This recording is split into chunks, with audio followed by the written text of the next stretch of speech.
Hello everyone, it's Seth, probably better known as Saffron Olive, and it's time for another edition of Against the Odds. So last week on our Against the Odds poll, we had a second chance poll featuring a bunch of options that had come in second or third in previous polls, and in the end, it was the 5-color bestow enchantment creature Chromanticore that came out on top. So this week we are heading to Modern for a deck I am super excited about. I'm really happy with how this deck came together. Chromantiflayer Worship. So a couple of quick reminders before we break down the deck. First off, if you haven't already, make sure to click that subscribe button down in the corner of your screen. Big thank you to everyone who helped us recently past 100,000. Now we're on our way to 200,000, and you can help us get there, even though it's a long way off. Also, no Against the Odds poll for this episode. Next week will be week 1 of Hour of Devastation, so we'll have a special episode for Hour of Devastation.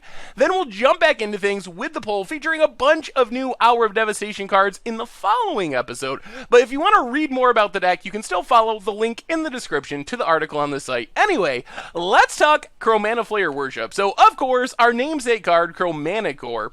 5 mana, 1 of each color. You get a 4/4 with Flying, First Strike, Vigilance, Trample, and Lifelink. Lots of keywords. You can also cast it for 7 mana, including 1 of each color, and it becomes an aura that grants its abilities. +4/+4, Flying, First Strike, Vigilance, Trample, and Lifelink.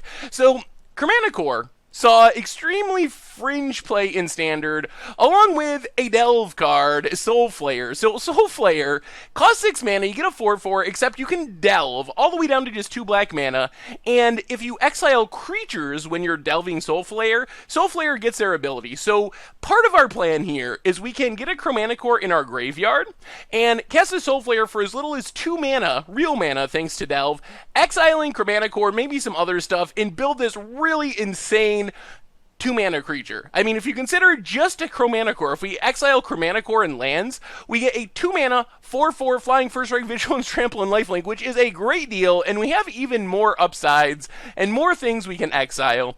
So that's part of our Chromanticore plan, but we're a Chromanticore deck. We're not just looking to exile it with Soulflayer. But that is a big part of our plan. So to stock our graveyard for the Soulflayer part of our plan, we have Satyr Wayfinders, Grizzly Salvage, and a single Jace Vryn's Prodigy to do some looting. So basically, we can play these cards on turn 2, get some cards in our graveyard. It gives us a really interesting nut draw. Say we play like a Birds of Paradise on turn 1, turn 2 we can Grizzly Salvage, maybe we find Soulflayer with our Grizzly Salvage, mill a Chromanticore, and maybe some other sweet creatures we'll talk about. And then on turn 3 we just exile a bunch of stuff, get our huge Soulflayer, try to take over the game. And these cards are just pretty efficient for what they do. Soulflayer makes sure we hit our land drops, which is important. We're 5 colors, trying to cast Chromanticore, so finding lands is helpful. And Jace, just a 1-of for some value. We won't draw it often, but gives us some looting, can flip around and flashback a Grizzly Salvage or something. We also have a little bit of ramp with Birds of Paradise and Sylvan Caryatid, so these cards are especially important for helping us hardcast our Chromanticore. They fix our mana, they ramp us into our Chromanticore, and even give us a chance to maybe bestow our Chromanticore, which is another important part of our deck. So the next part of our deck is we have some Hex Proof and indestructible creatures, and these creatures do a ton of different things for our deck. So we have Thrun the Lastral, we have Troll Aesthetic, we have Ronas the Indomitable, and also remember Sylvan Caryatid has Hex Proof as well. So what are we doing with these Hex Proofy, indestructible, hard to deal with creatures? Well, for one thing, they can wear Chromanticore. So if we're going to bestow a Chromanticore, the most powerful thing to do is put it on a Hex Proof creature. If we put Chromanticore on a Thrun, which we can do thanks to all of our ramp with Birds and Sylvan Caryatid, we end up with a 8/8 Hexproof, regenerating, Flying, First Strike, Vigilance, Trample, Lifelink. It's pretty close to unbeatable. It tramples over, gains us life to win the race. It's going to win a lot of games. Troll Aesthetic is almost as good. It's a little smaller, but same thing.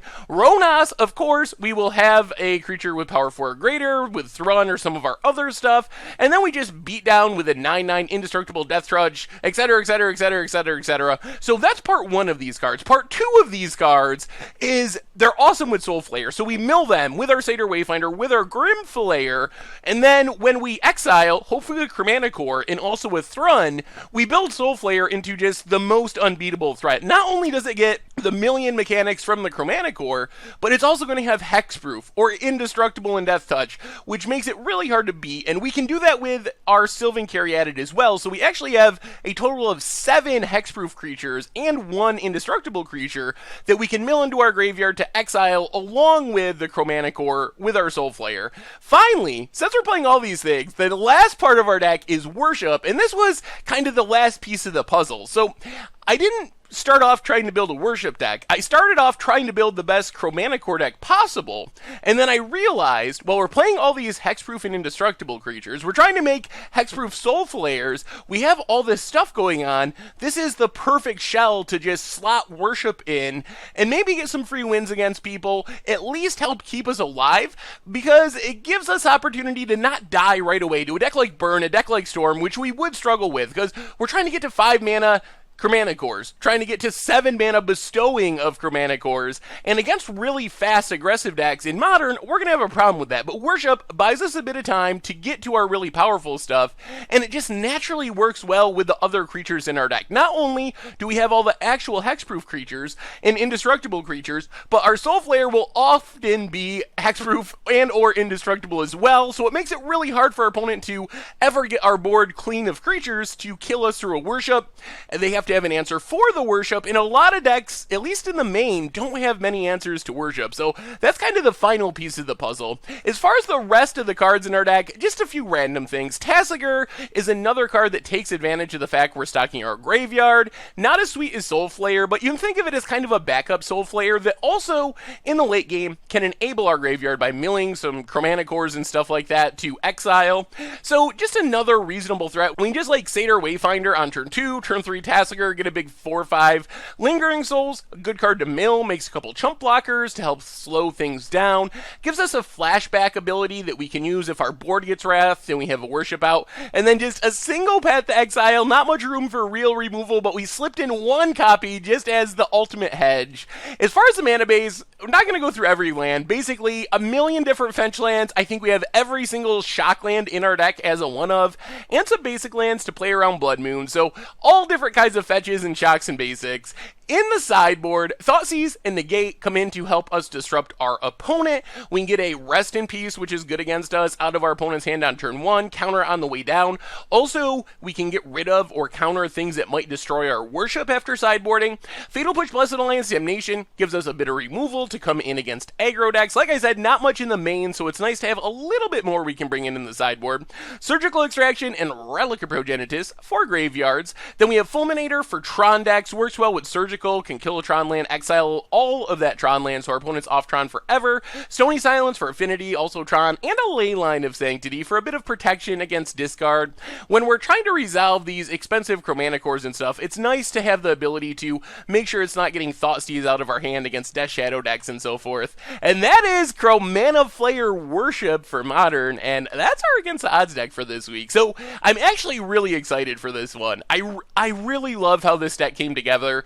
So many of the cards just work so well together in surprising ways. The Hexproof creatures support the Chromanticore as something we can bestow on and kind of be like this really weird Boggles deck. They also support our Soulflayer because we can mill them, make our Soulflayer insane, and just win that way. They also support our Worship, which in turn supports our other more expensive threats by keeping us alive long enough to actually win the game with them. So I love how the pieces fit together. As far as how competitive it'll be, I'm not actually sure. I have no idea. I've never really played a deck exactly like this before. Soulflayer Chromanticore has potential to do some crazy things. Probably the most powerful thing our deck can do is end up with like a 4/4 flying indestructible lifelink, etc. on turn 3, which is pretty good, especially when it's hexproof and our opponent can't kill it. That can win a lot of games on its own. We have some good ramp. Our mana base, while very greedy, actually seems okay thanks to Birds and Sylvan Caryatid and Satyr Wayfinder. So I think we might be able to get some wins with this. Of course, our Worship plan again, matchup dependent. If our opponent just kill it, it's 4 mana, do nothing.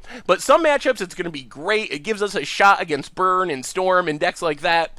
Also, Graveyard Hate is another concern. Dredge is popular. Everyone's playing Graveyard Hate. So if our opponent just slams a Rest in Peace or Leyline to the Void, going to be hard to ever make a meaningful Soulflayer, flashback our Lingering Souls, our Satyr Wayfinder gets worse, and our deck becomes a lot less effective. Our main plan of attack is cut off, and we're just trying to, like, worship and attack with Chromanticore, which can still work, but is a lot less effective than being able to just randomly Soulflayer people out of nowhere. So, I don't know. We'll see how it goes. I think we can steal some wins. Regardless, I love this deck. I'm super excited to play it.